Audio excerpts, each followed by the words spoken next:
Certains châteaux gardent leurs secrets, derrière des murs épais. D'autres les murmurent à qui sait écouter le silence des pierres. Ce soir, une vérité oubliée s'éveille. Entre miroirs brisés, héritage empoisonné et identité volée. Une affaire que seul l'esprit de Poirot pouvait dénouer. Avant de commencer, dis-moi en commentaire, d'où écoutes-tu cette histoire et quelle heure est-il chez toi? Alors, allons-y. Je me souviens parfaitement de cette fin d'après-midi grise où je retrouvais Poirot à la terrasse feutrée d'un café du boulevard Haussmann. Il sirotait une tisane, à la camomille, avec une attention telle que l'on aurait pu croire qu'il interrogeait la boisson elle-même. Moi, je venais d'arriver de Londres, encore chargé de valises et d'histoires oubliées. Mon vieil ami me salua d'un hochement de tête, puis sortit de sa poche intérieure une enveloppe d'un ivoire jauni. « Mon cher Hastings, dit-il d'un ton plus grave que d'ordinaire, cette lettre pourrait bien bouleverser nos quelques jours de repos. » Je la pris, curieux, et lus les premiers mots, écrits d'une main fine et tremblante. « Mon cher monsieur Poirot, je crains que le passé ne vienne frapper à la porte de Montalais. » Le nom me frappa. Je l'avais entendu jadis, au détour d'une conversation mondaine. La marquise Éliane de Montalais, une figure oubliée de la vieille aristocratie française, amie de longue date de Poirot. La lettre était une invitation, certes, mais voilée d'une inquiétude à peine contenue. Poirot referma doucement la missive. Il y aura un mariage, ou plutôt des fiançailles, mais je ne saurais dire si c'est la joie ou l'ombre que nous allons y rencontrer. Je n'eus pas à insister davantage. Il avait déjà réservé 2 places pour Tours. Nous partions le lendemain. Le lendemain, nous étions installés dans un compartiment de première classe, bercé par le ronronnement régulier du train. Poirot, plus silencieux qu'à l'accoutumée, regardait défiler la campagne française sans prononcer un mot. Je finis par rompre ce silence. « Cette marquise, vous la connaissez depuis longtemps ?» Il hocha lentement la tête. Elle fut l'élégance même, mon ami. Une femme d'esprit, raffinée, courageuse, mais il y avait en elle une mélancolie ancienne. Son mari est mort durant la Grande Guerre. Depuis, elle vit recluse à Montalais.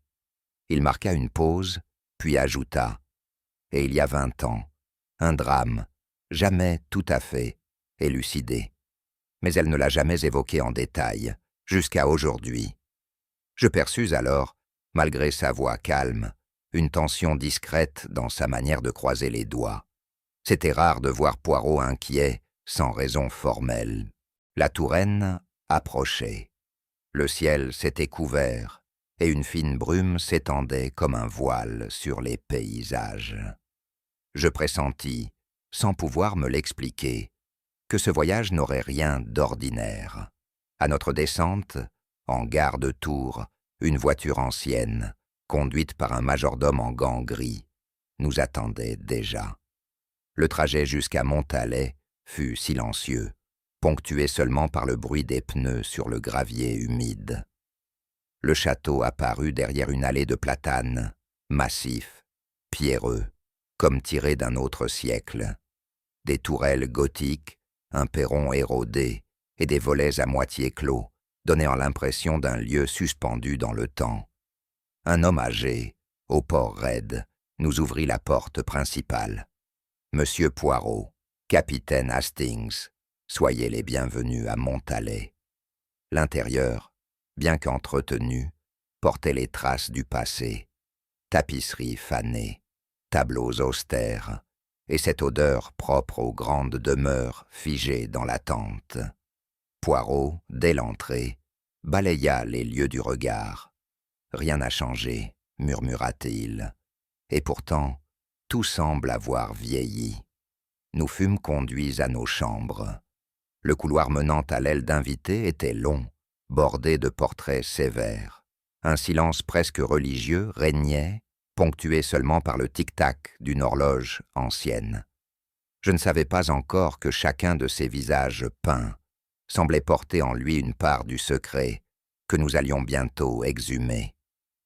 Nous retrouvâmes la marquise dans le petit salon, vêtue de noir, un camée ancien accroché à sa gorge. Sa silhouette, droite malgré les années, semblait résister à l'effondrement du temps. « Mon cher ami, dit-elle en tendant une main fine à Poirot, votre présence me rassure. » Elle me salua avec politesse, puis fit signe à une jeune femme de s'approcher. « Voici Camille, la fiancée de mon neveu. » Camille avait des traits délicats, une voix douce, mais son regard se dérobait dès qu'on le croisait. Derrière elle, Amaury, le neveu en question, restait en retrait, raide et peu loquace. Un homme au visage fermé, presque hautain. Puis entra Véronique, sœur d'Amaury. Sa beauté glaciale et ses salutations brèves laissèrent une impression troublante. Il y avait dans son attitude quelque chose de contenu, de tranchant. Enfin, l'abbé Fleury et maître Julien Pradel, le notaire de la famille, vinrent compléter le tableau. L'abbé semblait bienveillant, mais observateur. Pradel, quant à lui, était affable à l'excès. Très vite, Poirot me souffla. « Ce ne sont pas des fiançailles ordinaires, mon ami ?» Et en effet, derrière chaque échange poli flottait une gêne invisible, des sourires figés, des regards échappés, et cette impression que nul ici ne parlait avec sincérité. Je compris, à cet instant précis, que quelque chose, ici, s'apprêtait à se fissurer. Après le dîner, nous fûmes conviés dans le grand salon. Une cheminée haute y projetait une lumière vacillante. Mes yeux furent attirés par un objet singulier, un miroir ancien, à demi fissuré, trônant au-dessus du manteau. Un accident de jeunesse, expliqua vaguement la marquise, en détournant les yeux. Poirot s'approcha du miroir, l'observa longuement. « Ce miroir ne renvoie plus d'image entière, » dit-il doucement, comme certaines vérités. Un silence pesa sur la pièce, puis chacun s'éclipsa, prétextant le sommeil. Dans le couloir, je m'arrêtai un instant. Une horloge sonnait lentement, 11 coups. La nuit semblait retenir son souffle. Poirot, derrière moi, dit à voix basse. « Hastings, quelque chose rôde ici, pas une présence, un souvenir, et il est sur le point de refaire surface. » Je frissonnais, sans pouvoir dire si c'était le froid du couloir, ou la justesse inquiétante de ses mots. La salle à manger du château de Montalet, bien que splendidement ornée, semblait imprégnée d'un malaise feutré. Les chandeliers diffusaient une lumière dorée, mais aucun éclat ne perçait vraiment les visages réunis autour de la longue table. La marquise, assise en bout de table, trônait avec la dignité lasse des vieilles lignées. C'était elle qui, d'un geste gracieux, lança les festivités en levant sa coupe de champagne. Mais les conversations peinaient à s'enclencher. Chacun, à sa place, semblait à la fois contraint et sur ses gardes. J'échangeai un regard discret avec Poirot, dont la moustache paraissait, si cela se peut, légèrement désapprouvante. Camille souriait avec retenue, effleurant à peine son verre. Amaury, figé, découpait mécaniquement son gibier sans jamais lever les yeux. Véronique, froide et distante, regardait ailleurs.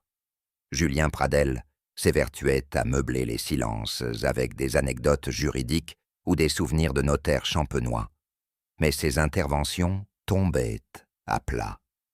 L'abbé Fleury, quant à lui, mangeait lentement, observant chacun avec une attention curieusement flottante. Et tout cela sous le regard impassible d'un portrait d'ancêtre accroché au mur, dont le cadre semblait prêt à se décrocher sous le poids des années. Le repas se poursuivit, figé dans une harmonie d'apparat. Je n'aurais su dire ce qui me dérangeait le plus. Les silences trop denses, ou les sourires trop bien composés. Je ne pus m'empêcher d'observer Amaury plus attentivement à la fin du repas, lorsque chacun se leva pour rejoindre le petit salon. Il marchait avec raideur, comme un homme condamné à une cérémonie qu'il n'avait pas choisie. Je m'approchai de lui pour échanger quelques mots, mais il se contenta d'un hochement de tête et d'un bref « Je vous excuse, capitaine, je dois faire préparer quelques papiers avec maître Pradel. » Sa voix était mesurée, mais sans chaleur. Poirot, qui n'avait rien perdu de l'échange, me souffla tout bas. « Vous voyez, mon ami, ce jeune homme n'a pas l'étoffe de ceux qui construisent. Il fuit non seulement les responsabilités, mais quelque chose d'autre, de plus intime. » Je hochai la tête, troublé. Amaury, futur maître du domaine, semblait si détaché de tout ce qui le constituait. Il ne posait aucun regard affectueux sur le château, ni même sur sa fiancée. C'était un homme silencieux, mais ce silence-là n'était pas noble. Il ressemblait à un abri. Assise près de la cheminée, les mains croisées sur ses genoux, Camille semblait presque irréelle dans sa robe ivoire.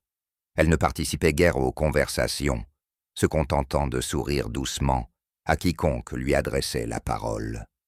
Je crus déceler une certaine timidité, mais Poirot, lui, semblait plus attentif, encore à ce qui n'était pas dit. « Elle est trop discrète, Hastings, trop lisse. Une fiancée amoureuse, dans ce contexte de noblesse déclinante, ne devrait-elle pas se montrer plus expressive ?» Je ne sus quoi répondre et observai Camille plus longuement. Elle avait un charme singulier, mais un regard étrange, presque insaisissable, un regard de quelqu'un qui regarde davantage en soi-même qu'autour de soi. Lorsque je tentai d'évoquer son lieu d'origine, elle répondit avec une politesse presque mécanique. « De la région lyonnaise, monsieur, mais je n'ai pas vraiment de famille. » Poirot murmura simplement « Voilà un détail qu'il nous faudra retenir. » Et je compris qu'aux yeux de mon ami, Camille était bien plus que ce qu'elle semblait paraître. Véronique de Montalais m'avait salué avec une civilité impeccable, mais son regard avait glissé sur moi comme sur un meuble mal poli. Durant tout le dîner, elle s'était tenue droite, le menton haut, les lèvres pincées. Au salon, elle s'installa à l'écart, près d'une fenêtre à demi ouverte. La nuit était fraîche, mais elle semblait insensible à l'air froid qui s'engouffrait par les rideaux. Je tentai un début de conversation sur le domaine, mais elle répondit sèchement. « Le château appartient à Amaury. Moi, je n'y fais que passer. » Poirot s'approcha, à son tour, feignant l'amabilité. Il évoqua Camille, son élégance, sa douceur. Le regard de Véronique se durcit aussitôt. « Elle n'est pas d'ici. Elle ne le sera jamais. » Il y avait dans sa voix une pointe de rancœur, ou de jalousie, peut-être les deux. Poirot ne dit rien, mais ses yeux brillaient doucement. Je savais que ce genre de réplique était pour lui un fil à tirer, une tension révélatrice. Véronique, quant à elle, se leva et quitta la pièce sans un mot. Il faisait soudain plus froid. L'abbé Fleury, homme au visage doux et aux mains jointes presque en permanence, s'approcha de Poirot avec un respect visible. Il avait ce ton apaisant que possèdent certains prêtres d'âge mûr, un ton fait pour rassurer ou détourner. Ils échangèrent quelques phrases polies avant que l'abbé ne laisse tomber, comme en confidence. Le château de Montalais fut jadis un lieu d'éclat. Aujourd'hui, il ressemble à une relique de souffrance. Poirot acquiesça lentement. La mémoire des pierres, monsieur l'abbé, est parfois plus fidèle que celle des vivants. Un silence s'installa. Puis, presque imperceptiblement, l'abbé ajouta « Certaines douleurs ne se disent pas, et certaines vérités ne se révèlent qu'aux âmes prêtes à les entendre. » Je ne compris pas tout, Mais Poirot, lui, se pencha légèrement, comme pour mieux capter une vibration sous les mots.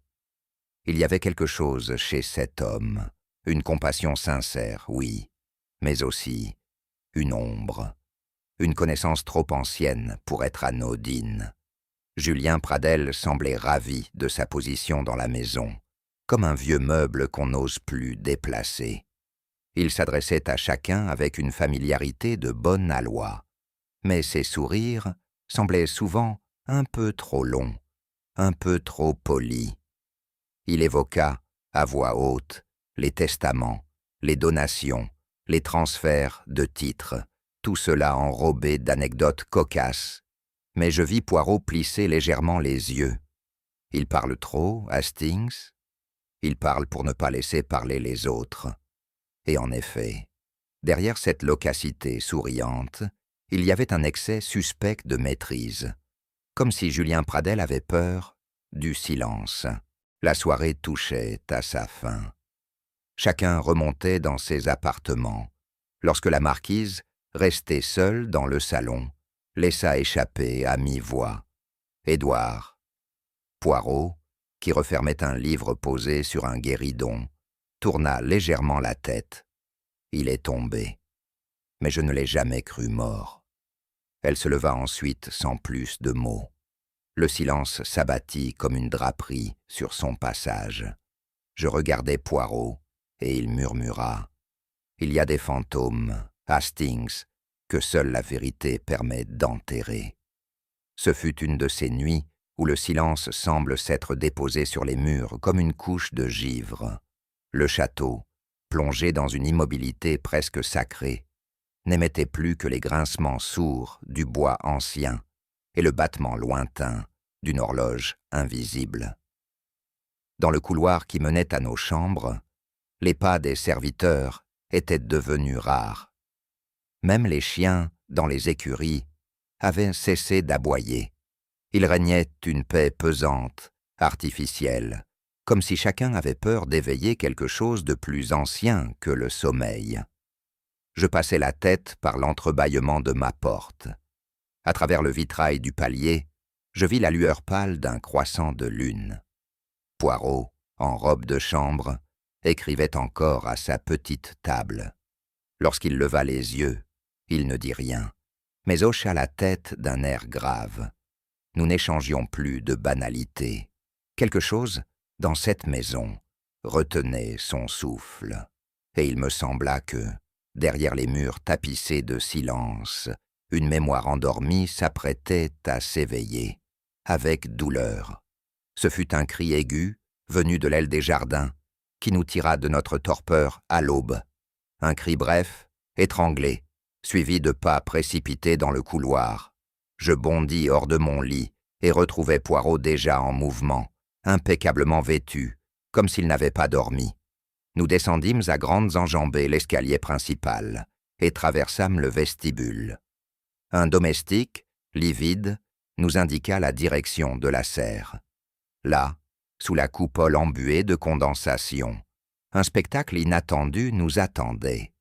Camille était allongée sur le banc de pierre, les mains croisées sur la poitrine, les yeux clos, le visage serein, trop serein. Une fleur de jasmin était posée près de son cou, comme une signature oubliée. Le jardinier, accouru, secouait la tête. Elle n'aurait pas dû être ici. Personne ne vient dans la serre, surtout pas à cette heure. Amaury, alerté, arriva peu après. Son visage ne se déforma pas. Il s'approcha lentement, posa un genou à terre et resta là, muet. Véronique, quant à elle, entra sans un mot, regarda sa future belle-sœur d'un œil dur, puis détourna le regard. Poirot me prit discrètement par le bras. « Hastings, il y a ici un calme qui n'appartient pas à la mort naturelle. » Je regardai Camille, sans parvenir à ressentir la stupeur attendue. Elle ne semblait pas morte, mais figée, comme si elle jouait un rôle jusqu'au bout. Ce fut Poirot, bien sûr, qui s'agenouilla lentement pour examiner la fleur. « Une fleur de jasmin, » murmura-t-il. « très blanche, très fraîche. Je haussai les épaules. Peut-être un geste sentimental, une sorte d'adieu poétique. Il leva vers moi un regard aigu. « Hastings, vous oubliez une chose. En cette saison, aucun jasmin ne pousse à Montalet, ni dans les jardins, ni dans la serre.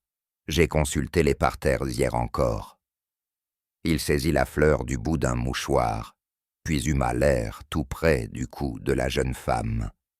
Une expression imperceptible passa sur son visage.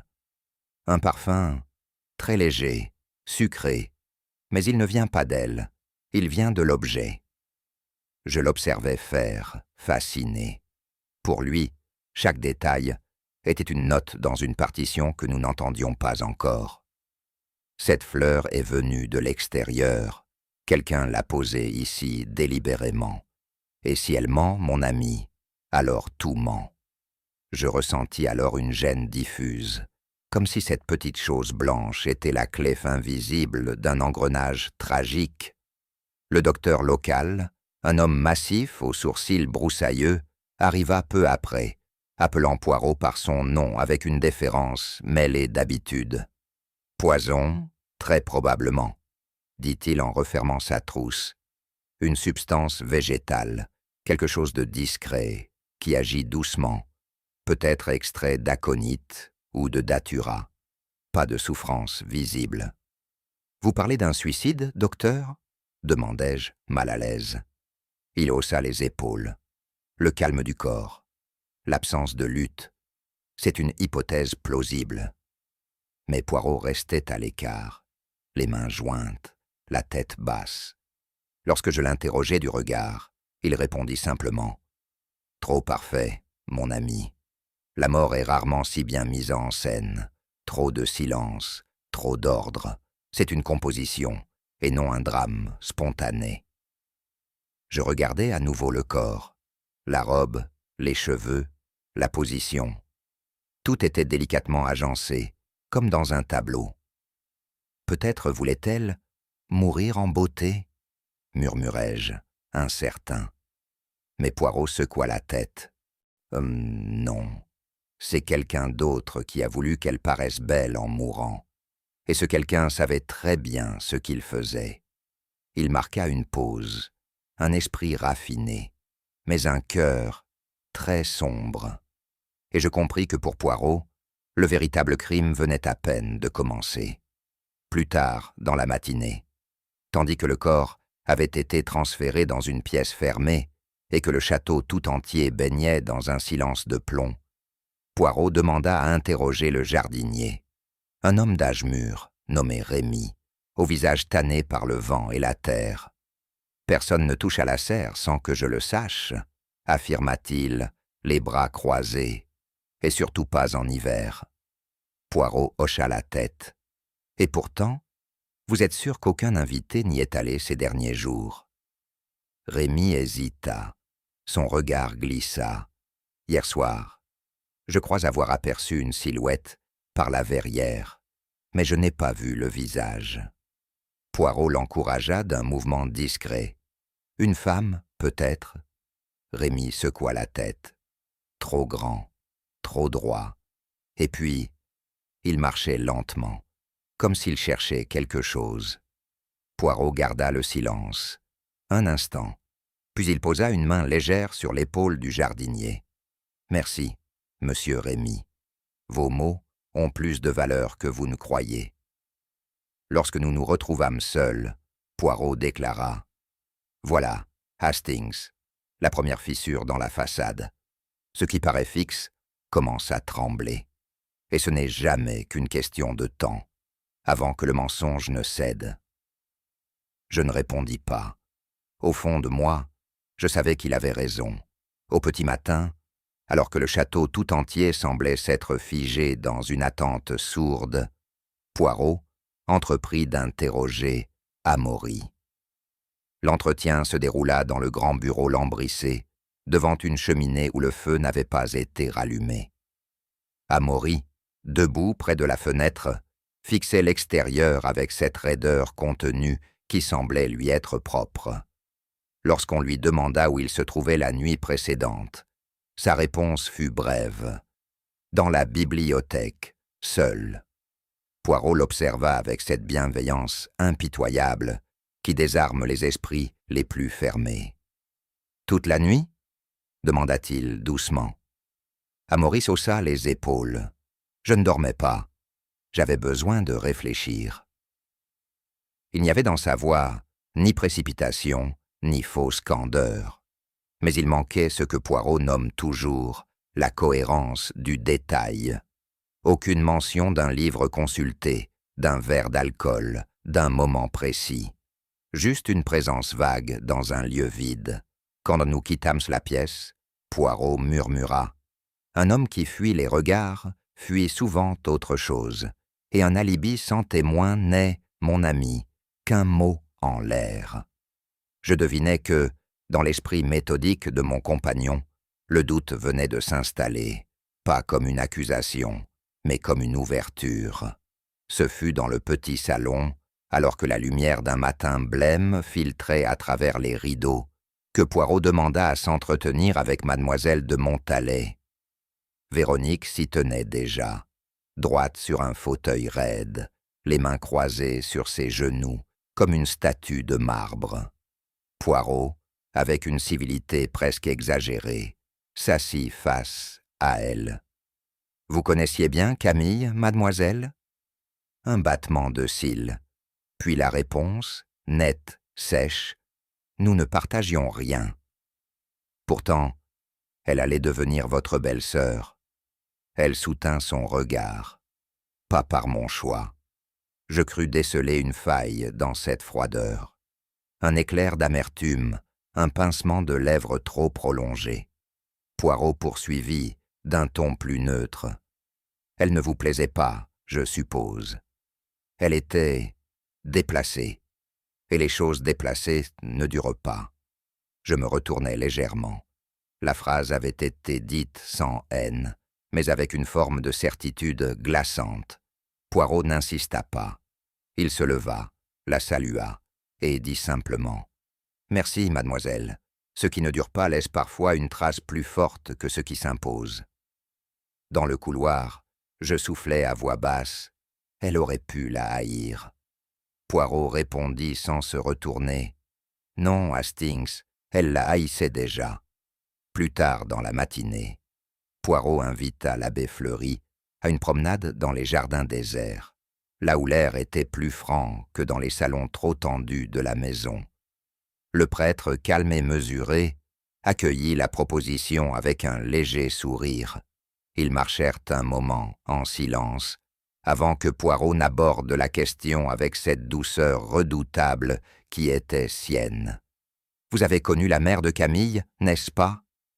Un frisson, presque imperceptible, passa dans le regard de l'abbé. Il croisa les mains derrière son dos et répondit lentement. Elle s'appelait Mathilde. Nous étions enfants ensemble. Puis la guerre est venue. Les choses se sont effondrées. Poirot ne rompit pas le fil. Il laissa un silence s'installer comme on tend un filet invisible. L'abbé reprit. Elle est morte dans des circonstances ambiguës. Officiellement, une pneumonie. Mais j'ai toujours douté. Pourquoi ? Parce qu'elle écrivait à quelqu'un ici, à Montalais, et que ses lettres ont cessé brusquement. Poirot resta pensif, puis ajouta doucement.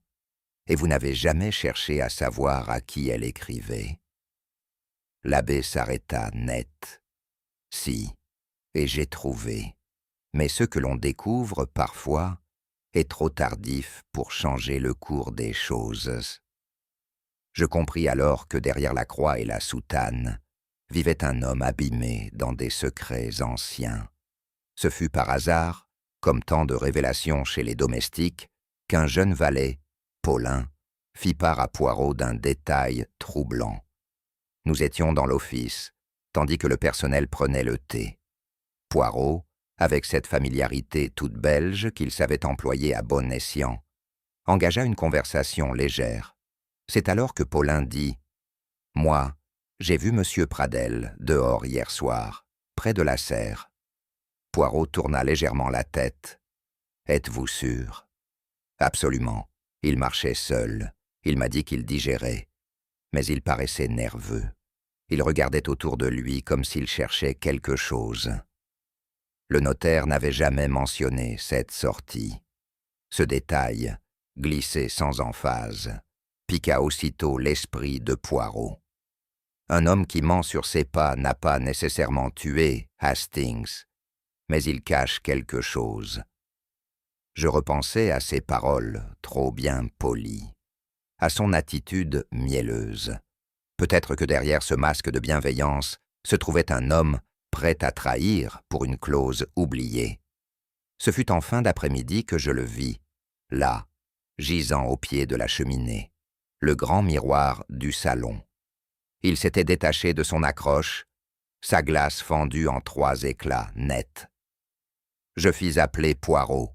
Il entra, s'agenouilla devant les morceaux, et les examina avec un soin presque rituel. Ce miroir, Hastings, est ancien. Il ne tombe pas sans raison. Un accident, un crochet rouillé. Il secoua la tête. Non. Quelqu'un l'a décroché. Quelqu'un voulait qu'il cesse de refléter.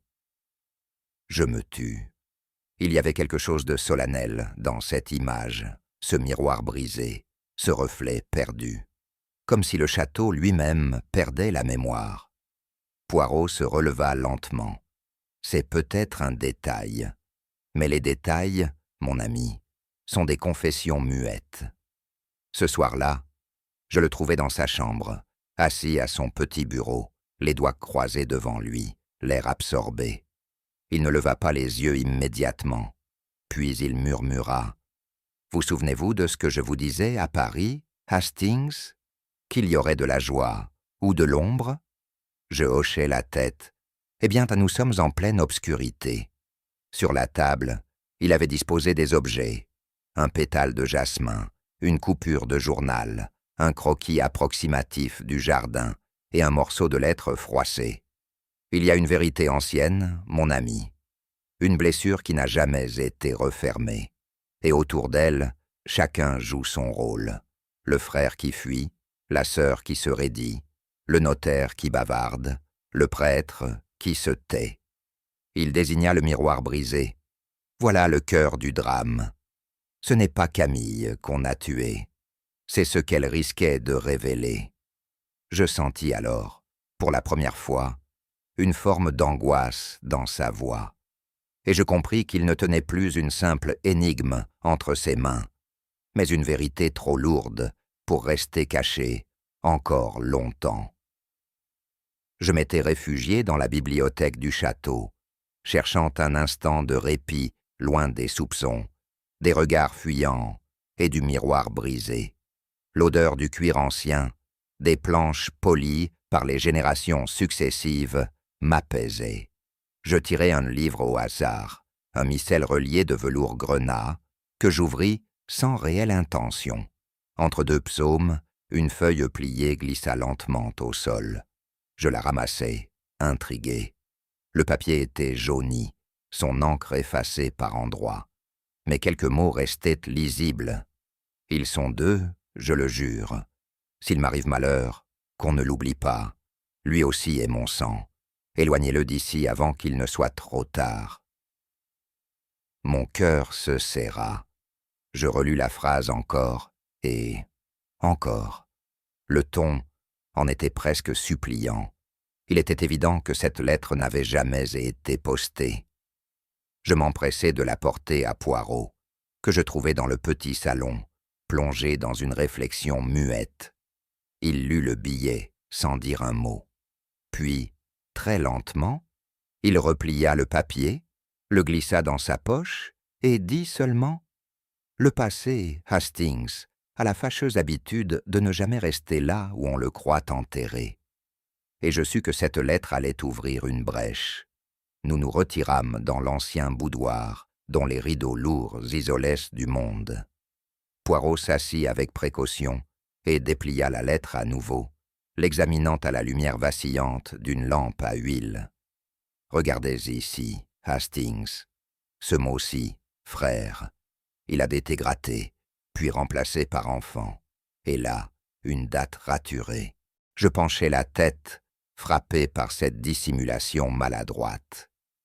La main qui avait écrit cela était tremblante, mais résolue. Il y avait dans ces lignes un désespoir discret, celui de quelqu'un pris au piège entre devoir et peur. 2 enfants, Hastings, et pas simplement 2 frères, probablement des jumeaux. Je le regardai, stupéfait. « Vous pensez que Camillo avait un frère ?»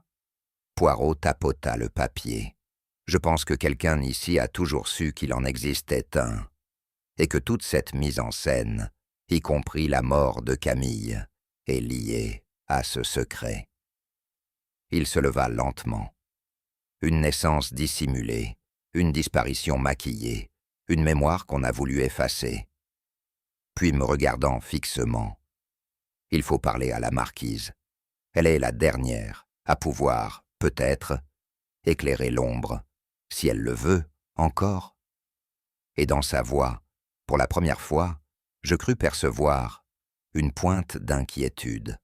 La marquise se tenait dans la salle de musique, immobile devant un clavecin, fermé depuis des années. Lorsqu'elle nous vit entrer, elle ne manifesta ni surprise ni gêne, mais un léger tremblement, presque imperceptible, parcourut ses doigts gantés. Poirot s'avança avec douceur. Il ne montra pas la lettre, du moins pas immédiatement. Il se contenta de lui dire « Il y a 20 ans, madame, un drame s'est joué ici. Le château tout entier en garde l'écho. Mais certains échos, s'ils ne sont pas entendus, deviennent des cris. » Elle baissa les yeux. Il sortit la lettre, la posa devant elle. Elle ne la lut pas. Elle la reconnut. « C'est la main de Mathilde, » murmura-t-elle. Un long silence s'ensuivit. Puis, elle dit « Oui, il y avait 2 enfants, un garçon, Édouard, et une fille, née de cette liaison que mon fils a eue avec une femme que je n'ai jamais pu accepter. » Poirot s'inclina très légèrement. « Et qu'est-il arrivé à l'enfant ?» Elle leva enfin les yeux vers lui.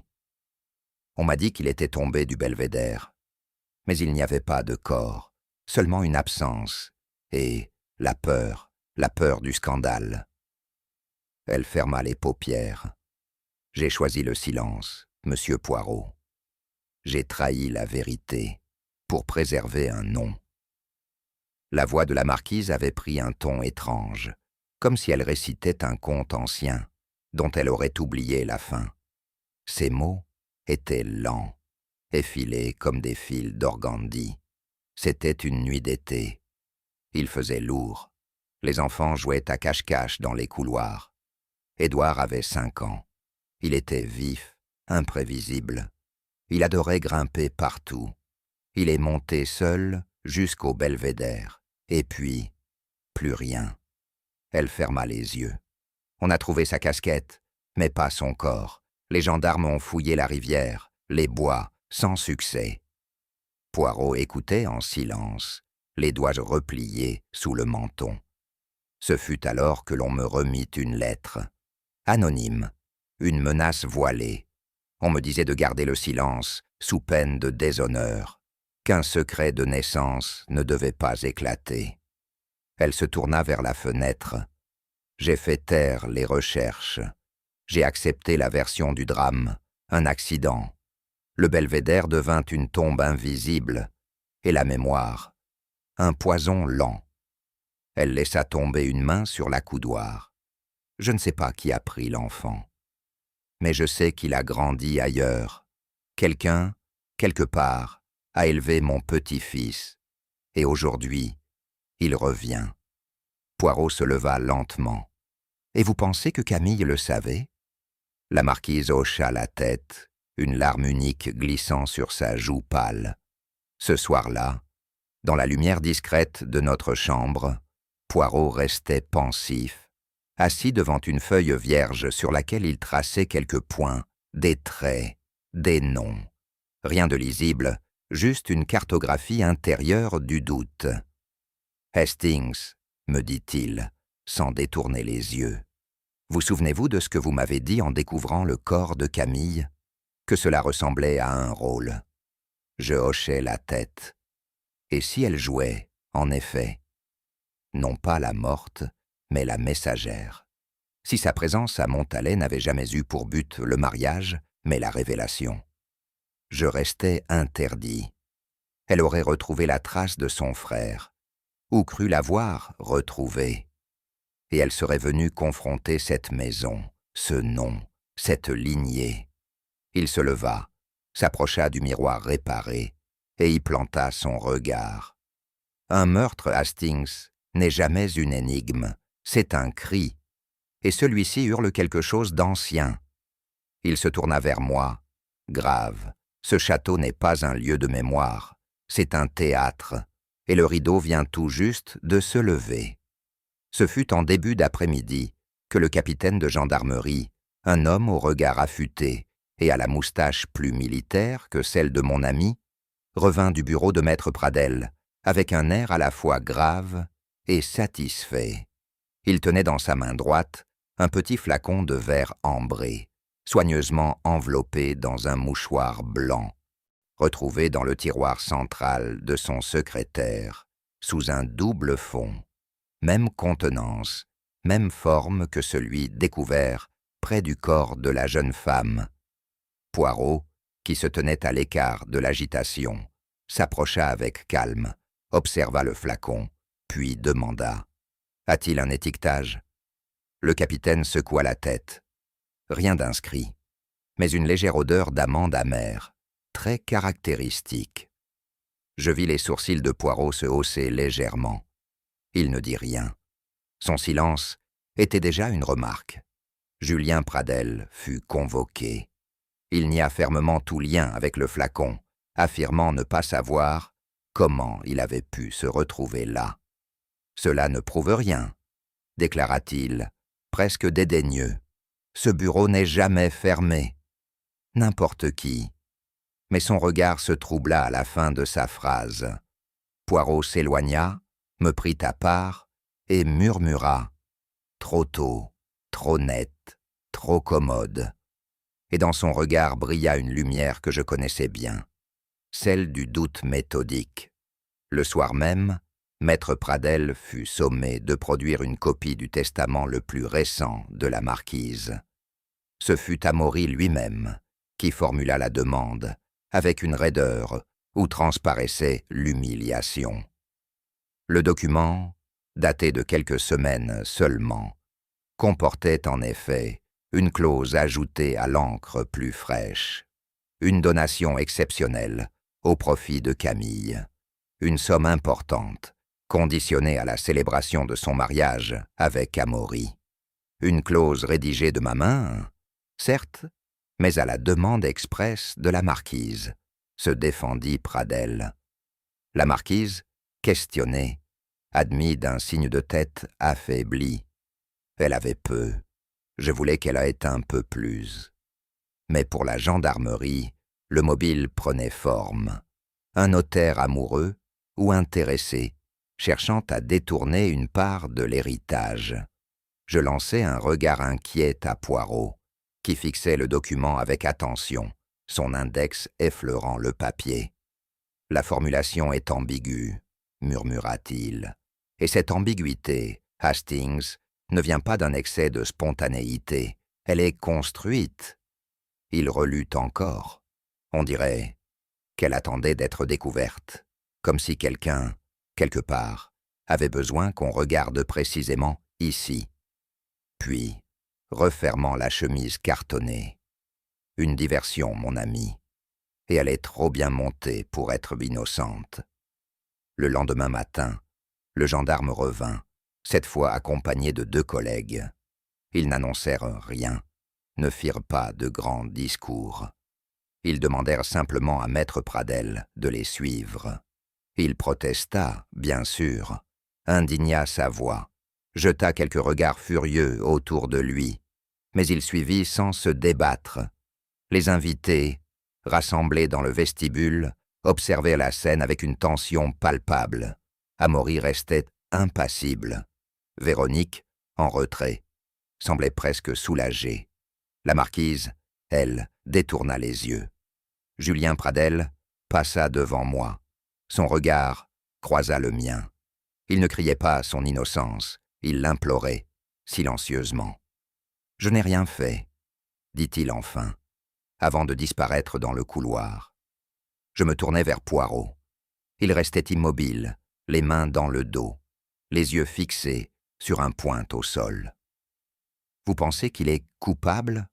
lui demandai-je. Il répondit lentement. « Je pense qu'il est tombé dans un piège dont il n'a pas vu les ficelles. Et celui qui a noué ces ficelles voulait qu'on les voie. » Ce soir-là, dans le petit salon déserté, je trouvai Poirot seul, méditatif, le front penché sur une tasse de thé qu'il n'avait pas touchée. Je m'assis en face de lui, sans parler. J'avais appris à reconnaître ce moment où il écoute ce que les autres ne disent pas. « Hastings, » dit-il enfin, « il y a des mensonges que l'on reconnaît à ce qu'ils s'alignent trop bien. » Je hochai lentement la tête. On trouve un flacon, on découvre une clause, on déterre un mobile, et l'homme tombe, trop vite. Il se leva, fit quelques pas, puis se tourna vers moi. Je me demande, mon ami, si quelqu'un ici n'a pas tout fait pour que nous regardions Pradel. Il est l'écran, le paravent derrière lequel se cache une vérité plus délicate. Il désigna la pièce d'un geste vague. Et vous savez ce qui me trouble le plus? C'est qu'il s'en défend mal, comme un homme qui aurait peur, non d'être accusé, mais de révéler autre chose. Je fronçai les sourcils. Quel genre de chose? Il ne répondit pas tout de suite. Puis, très doucement, un lien ancien, un pacte peut-être, ou un souvenir qu'il vaut mieux taire. Le lendemain, tandis que les rumeurs couraient dans les couloirs, comme des courants d'air entre les tapisseries, Poirot me demanda de le suivre dans le parc. Il marchait d'un pas rapide, le regard bas, les bras croisés. « Vous savez, Hastings, ce qui m'inquiète ?» Je répondis que non, bien sûr, et il poursuivit. « Tout ce que nous avons trouvé jusqu'ici était offert, déposé devant nous. Rien n'a dû être arraché, et cela, c'est suspect. » Je restai un instant sans voix. Puis je murmurai « Vous croyez qu'on nous manipule ?» Il s'arrêta net.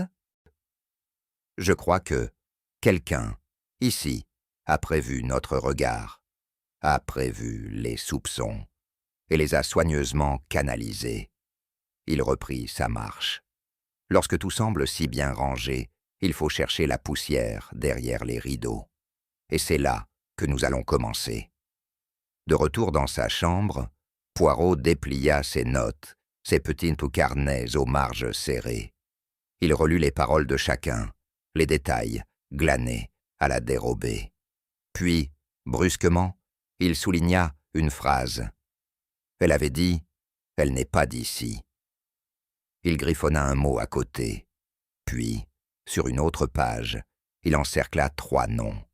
Le sien, celui de Pradel, et un troisième. « Hastings, souvenez-vous de cette silhouette près de la serre ?» On l'a décrite comme droite, lente, presque cérémonieuse. Ce n'était pas Pradel. Je m'approchai. « Vous avez une idée ?» Il referma son carnet. « Pas encore. Mais je sens, mon ami, que le coupable n'est pas celui qu'on accuse. C'est celui qui regarde, sans qu'on le voie. » Ce fut à l'heure où la lumière décroît et où les ombres s'allongent dans les recoins de pierre, que Poirot, d'une voix posée mais ferme, demanda que l'on rassemble tout le monde dans le grand salon. Je compris aussitôt. C'était l'instant tant redouté des âmes coupables et tant espéré des innocents oubliés, l'heure des révélations. Le salon avait été remis en ordre. Le miroir brisé avait été soigneusement recollé par les soins méticuleux d'un artisan local, sous la supervision personnelle de Poirot. Il trônait à nouveau au-dessus de la cheminée, intact en apparence, mais laissant deviner, si l'on y regardait de près, une fine cicatrice dans le verre, témoin muet d'un passé qui refusait de se taire. Chacun prit place, contraint par la gravité du moment. La marquise s'assit la première, les mains croisées sur une canne sculptée. Amaury se tenait droit, les traits tirés.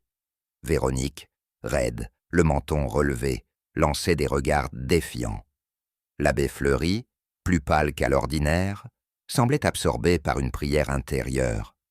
Poirot, debout devant la cheminée, s'éclaircit la gorge. « Mes amis, ce n'est pas un crime ordinaire que nous avons ici. C'est une tragédie d'héritage, de silence, de sang mêlé. Le miroir que vous voyez là n'a pas été recollé en vain. Il reflète aujourd'hui ce que le cœur humain tente trop souvent de cacher. » Un frisson parcourut l'assemblée. Je sus, alors, que la vérité était sur le point d'entrer en scène, sans masque. Poirot commença d'une voix calme, presque affectueuse. « Depuis notre arrivée, j'ai observé cette jeune femme que vous appeliez tous Camille. Belle, discrète, bienveillante, trop lisse, trop effacée, trop prudente dans ses mots. Ce n'était pas la réserve d'une jeune fiancée, mais le contrôle d'une femme en mission. » Il se tourna vers Amaury. « Vous avez cru, monsieur, qu'elle vous aimait, mais elle ne vous aimait pas, elle ne vous haïssait pas non plus, elle vous étudiait. » Amaury pâlit. Elle était ici non pour l'amour, mais pour la mémoire. Elle n'était pas venue recevoir un nom, elle était venue le rendre. Poirot fit quelques pas. Camille n'était pas celle que vous croyiez, et son regard égaré n'était pas celui de l'amoureuse. C'était celui d'une chercheuse, d'une sœur, d'une messagère. Il montra la lettre, trouvée dans le livre de prière. Cette lettre évoquait 2 enfants, une naissance dissimulée et une peur. Camille n'avait pas été élevée ici, non. Mais elle avait retrouvé la trace de sa famille, et ce château était le point final de son enquête. Il marqua une pause. Elle n'était pas ici par hasard. Elle était ici pour retrouver son frère disparu. Je sentis autour de moi des souffles se suspendre.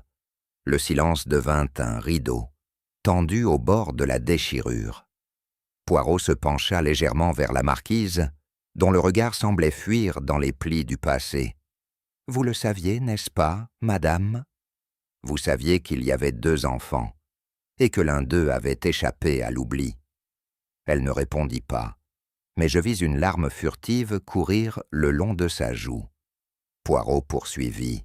« Camille était la fille de Mathilde, cette femme que votre fils a aimée, et dont vous avez effacé le nom pour sauver l'honneur.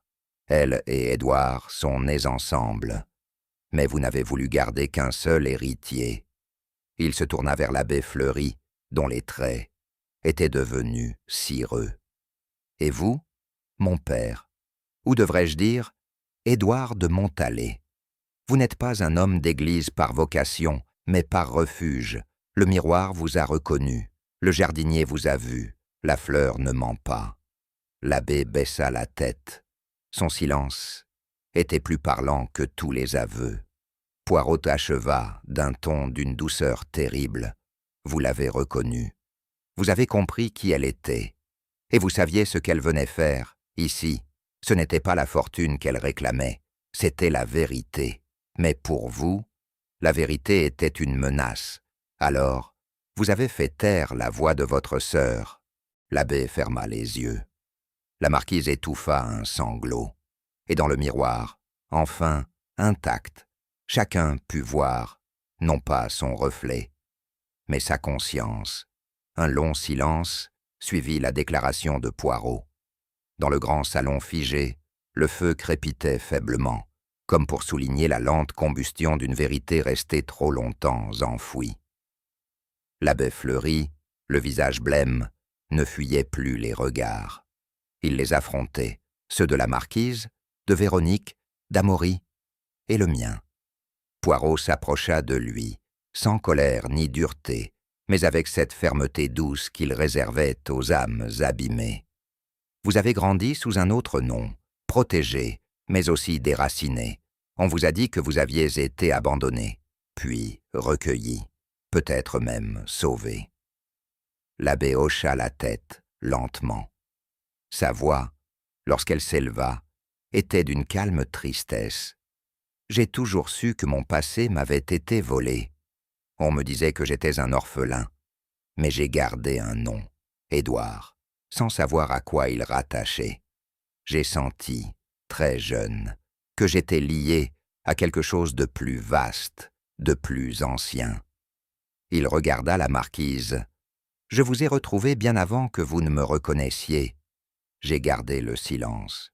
Pour vous, pour ce nom, pour le château. » Poirot répondit. « Mais le silence, monsieur, n'est pas une vertu quand il masque une injustice. Et moi, à cet instant précis, je vis dans le regard de cet homme non pas un criminel, mais un enfant à qui l'on avait volé son miroir. » Poirot ne bougea pas. Il laissa au silence le soin d'ouvrir la dernière brèche. Puis, d'une voix presque basse, « Vous avez reconnu Camille dès les premiers instants, n'est-ce pas? Son visage, sa démarche, quelque chose vous a parlé. » L'abbé ne nia pas. C'était comme me regarder dans un verre d'eau claire. Un reflet oublié. Elle m'a observé, mais elle n'a rien dit. Elle m'a laissé venir. Poirot incline la tête. Et vous avez compris qu'elle savait, ou qu'elle allait découvrir. Le regard de l'abbé se voila. Il murmura. Elle ne voulait pas détruire. Elle voulait comprendre. Mais moi, je savais ce que cela allait provoquer. Si elle parlait, j'étais un imposteur. Je perdais mon nom, mon titre, ma place, ici. Le château redevenait à elle. Alors, vous avez pris le flacon. Il acquiesça sans détour. J'ai glissé la fleur sur son cou. Un symbole, une dernière tendresse. Je ne pus m'empêcher de détourner le regard. Un geste de tendresse, empoisonné. Poirot conclut. Vous avez tué votre sœur pour qu'elle ne dise pas ce qu'elle avait deviné. Mais ce que vous avez tenté d'enterrer a fleuri malgré tout. L'abbé baissa les yeux. J'ai tué la seule personne qui m'aurait pardonné. Et dans cette phrase, il n'y avait pas de remords fin, seulement le vertige d'une faute irrémédiable. Poirot fit quelques pas, puis se tourna lentement vers le miroir au-dessus de la cheminée. Ce miroir, mes amis, n'est pas un simple objet. Il a été brisé le soir où Édouard a disparu. Il est la blessure matérielle de ce drame. Il se retourna vers nous, la voix posée. Brisé, recollé, puis à nouveau brisé au matin de la mort de Camille. Comme si quelqu'un avait voulu effacer, encore une fois, ce qu'il reflétait. Un murmure parcourut la pièce. Mais un miroir, aussi fissuré soit-il, conserve la mémoire de celui qui s'y regarde. Et c'est là qu'est toute l'ironie. Ce que vous avez tenté de cacher s'est reflété dans chaque regard, chaque silence, chaque mensonge. Je restais figé devant ces mots. Ce miroir, je l'avais vu dès le premier soir. Il m'avait troublé. À présent, je comprenais pourquoi. Il n'était pas brisé. Il était témoin. Poirot reprit plus doucement. Le passé revient toujours. Mais il ne revient pas seul. Il apporte avec lui les fragments de ceux qu'on croyait perdus. Et dans ce miroir réparé, chacun de nous put voir, ne fût-ce qu'un instant, le poids exact de ce qu'il portait en lui. Je restai longtemps dans ce salon, après que les derniers mots de Poirot se furent tus. Les invités s'étaient éparpillés, comme des ombres au vent. La marquise s'était retirée. Amaury n'avait rien dit. Véronique avait quitté la pièce sans un mot. Moi, je contemplais encore ce miroir, qui n'était plus tout à fait le même. Je me sentais le témoin d'un dévoilement qui nous dépassait tous. Poirot me rejoignit en silence. Vous êtes ému, mon ami. Je hochai la tête. Elle n'aura eu ni justice ni accueil, cette jeune femme. Seulement le silence. Il répondit doucement. Elle a eu ce qu'elle cherchait. Pas la reconnaissance, mais la vérité. Et elle l'a atteinte, même si ce fut au prix de sa vie. Je baissai les yeux, puis dis, d'une voix plus faible que je ne l'aurais cru, « Et vous, avez-vous tout prévu ?» Poirot sourit, « Non, je ne prévois rien, Hastings, je regarde, et je crois. » Nous quittâmes le salon, côte à côte. Je me retournai une dernière fois vers le miroir. Mon propre reflet s'y mêlait à celui de Poirot. Mais il me sembla, pendant une seconde, qu'un troisième visage y apparaissait, léger, fugace, paisible. Peut-être était-ce celui d'une vérité rendue à sa place. Le château de Montalet, jadis vibrant d'orgueil et d'illusion, semblait désormais vidé de lui-même. Les couloirs, jadis animés de pas feutrés et de chuchotements voilés, n'étaient plus que galeries silencieuses où les portraits suspendus paraissaient observer leur propre oubli. Il flottait dans l'air une absence étrange, comme si le lieu lui-même retenait son souffle après la révélation. Les domestiques allaient et venaient d'un pas discret, sans échanger plus que le strict nécessaire. Le regard de Véronique s'était éteint, celui d'Amaury durci. Les derniers visiteurs avaient quitté la propriété sans un mot de plus. Il ne restait que nous et le silence. Je n'aurais su dire si le château était soulagé ou endeuillé. Peut-être les deux. Une vérité aussi lourde n'éclate jamais, sans laisser derrière elle des ruines, visibles ou non. Je songeais aux jours précédents, à Camille, à l'abbé, ou plutôt Édouard, et à cette tragédie ancienne, revenue comme une marée. Poirot, fidèle à lui-même, arpentait les pièces avec une lenteur méditative. Il semblait écouter non les bruits, mais les absences. Une chaise déplacée, un rideau mal refermé, une porte restée entrebâillée. Tous les signes d'un lieu qui, même vidé de ses ombres, ne cessait de parler. Et je compris alors que l'enquête, si brillante fût-elle, n'avait pas effacé la douleur. Elle avait seulement ôté le masque du mensonge. Le lendemain matin, Amaury nous fit appeler dans la cour du château. Il portait un manteau sombre et son chapeau semblait trop large pour son visage tiré. À ses côtés, un valet achevait de charger le dernier bagage dans la voiture. Il nous adressa un salut bref mais sincère. « Messieurs, je vous remercie de ce que vous avez révélé, même si je ne suis pas encore certain de pouvoir le regarder en face. » Poirot incline légèrement la tête. « Vous êtes libre désormais, monsieur. Libre non pas de vos origines, mais des faux semblants. » Amaury eut un sourire pâle. « J'ignore encore ce que je vais faire du domaine. Il est trop lourd pour moi, trop chargé d'un passé qui n'était pas le mien, ou que je refusais de voir. » Il se tourna vers moi, plus directement. « Vous croyez, capitaine, qu'on peut aimer un lieu, même lorsqu'il vous a menti ?» Je répondis, sans trop réfléchir. « Peut-être qu'on n'aime pas un lieu pour ce qu'il est, mais pour ce qu'on y espère. » Il me serra la main, puis monta dans la voiture. Un dernier regard au château, un très léger hochement de tête, et il disparut dans l'allée bordée d'arbres. Poirot resta silencieux quelques instants. Voilà un homme qui part sans rancune, mais sans ancrage. C'est rare, et infiniment triste. Je ne répondis rien. J'avais, moi aussi, le cœur serré. Ce soir-là, nul n'osa troubler le silence qui régnait au premier étage. La marquise s'était retirée dans ses appartements, après le départ d'Amaury. Véronique l'avait rejointe un moment, puis était ressortie les yeux rougis, mais le visage apaisé. Je restai un long moment dans la bibliothèque, à feuilleter distraitement le vieux livre de prière où tout avait commencé. Poirot écrivait encore quelques lignes dans son carnet. concentré mais calme. Le vent soufflait dehors, léger comme une respiration.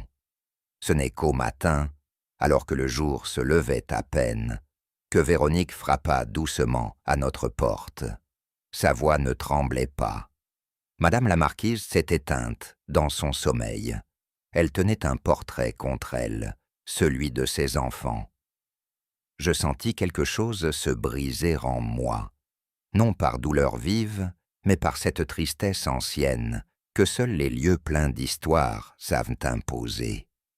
Poirot posa lentement son stylo, se leva et dit simplement « Elle a choisi son moment. Elle a attendu que tout soit dit. » Nous ne montâmes pas tout de suite. Il y avait dans ce deuil une pudeur sacrée qu'il fallait respecter.